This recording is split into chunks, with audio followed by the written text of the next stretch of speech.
Okay, so at 1911TD wants to know, what is your take on three ways?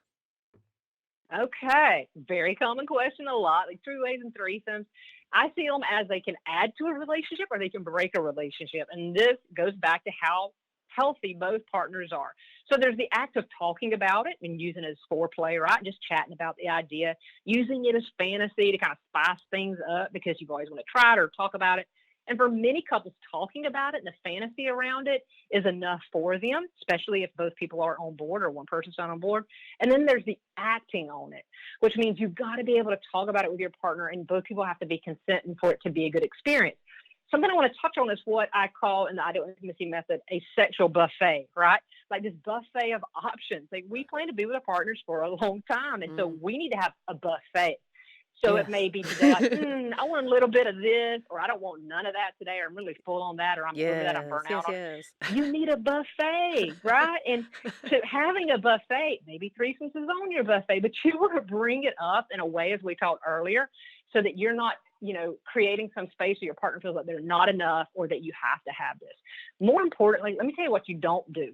Don't be trying to do this to save your relationship because it does not work that way. Yeah. And don't tell your partner that they can just pick who they want and you'll be fine with it because you've got to be engaged and participate in that for you to have that comfort along the way. So it can make or break. It's all up to how healthy you and your partner are and your ability to communicate and trust one another. Yeah. And now that we've talked about it, all these different levels of intimacy and types of intimacy, I'm Hmm. understanding, like, if you got 12 of the 12 boxes checked, you're probably safe to bring it up. You probably have got a pretty smooth relationship going on. So that's awesome. Okay. Yes. Moving on. My best friend, Carla Sparza, she's got the fire questions. So she's got a Uh-huh. three-part question for you.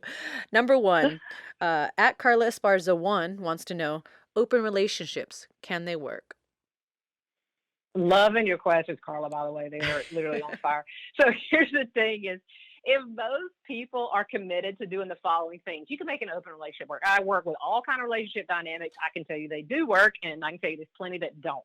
Your relationship has to be in a healthy place first because opening it up isn't going to make anything better. It's actually going to make it worse if you're not in a healthy place first to do that.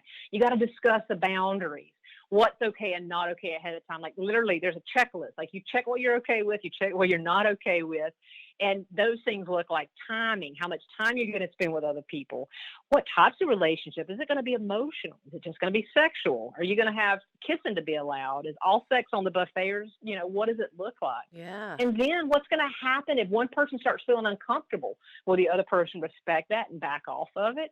And then the other thing about open relationships working is you got to decide on the transparency level. Do you want to know what happens when they're with the other person? Do you want to know details? What are you going to discuss and not discuss within your primary relationship with your partner? And the last thing to keep in mind to make this work is not shutting down or avoiding communication.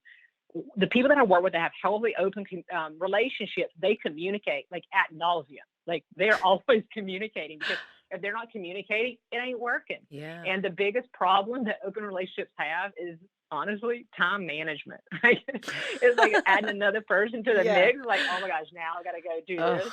especially if it's a guy with an extra girl, like, oh, we Yes. we have so many emotional and mental and physical needs. Yes.